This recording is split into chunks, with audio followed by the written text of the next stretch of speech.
এদেশ গানের দেশ, কবিতার দেশ, সবুজের দেশ।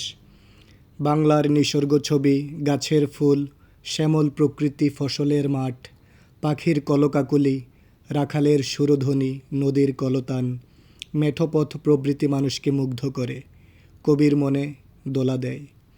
গ্রামে স্নেহপ্রেম ভালোবাসা আছে, আছে সৌন্দর্য শ্যামলিমা, আছে সরল প্রাণের চঞ্চলতা। প্রিয় দর্শক, আপনারা দেখতে পাচ্ছেন আশপাশে সৌন্দর্যটা আসলে অসাধারণ। কি বলবো, আমি আসলে ভাষাই হারায় ফেলছি। ঠিক আছে, এতটা স্পর্শকাতর জায়গা অ্যাকচুয়ালি এর আগে আমার দেখা হয় নাই। আমি কবির ভাষায়, আমাদের দেশের রাঙামাটির আকুল করা গ্রান, ছুটিয়ে নেয় গায়ের পথে, ভরিয়ে দিতে প্রাণ।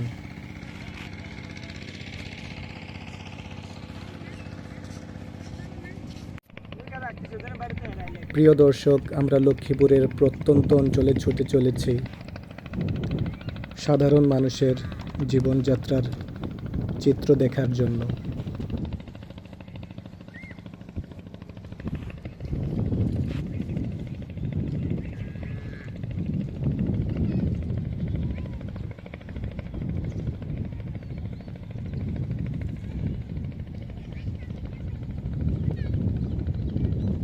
তবে আমরা যে জায়গাটায় আছি ওই জায়গাটার নাম আমার জানা নাই। আমরা এখানে স্থানীয় একটা বাচ্চার কাছ থেকে জায়গাটার নাম জানবো।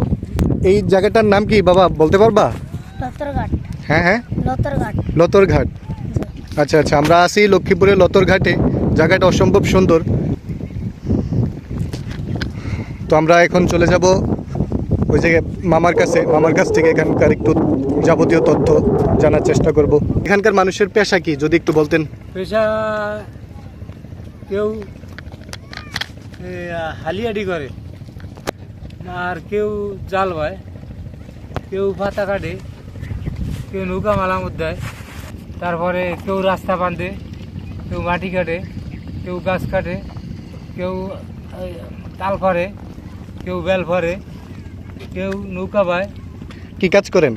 আমি হ্যাঁ হ্যাঁ, আমি আমার পেশা হয়েছে, আগে বাইরে ছিলাম, হ্যাঁ হ্যাঁ, তারপরে কিছু বছর হয়েছে আর কি দেশে আইছি। আসার পরে গাই গৃহস্থী মানে করতেছেন নাকি? আর এই পাতা সামনে হলে কাটি, গরু বাছু মহিষ টহিষ এগুলো পালি আর কি, লালন পালন করি। আচ্ছা আচ্ছা, ঠিক আছে কাকা, অসংখ্য ধন্যবাদ আপনাকে। দর্শক, জায়গাটা সত্যিকার অর্থে অসম্ভব সুন্দর একটা জায়গা। পর্যটক এসে এখানে নিরিবিলি বসে আছে।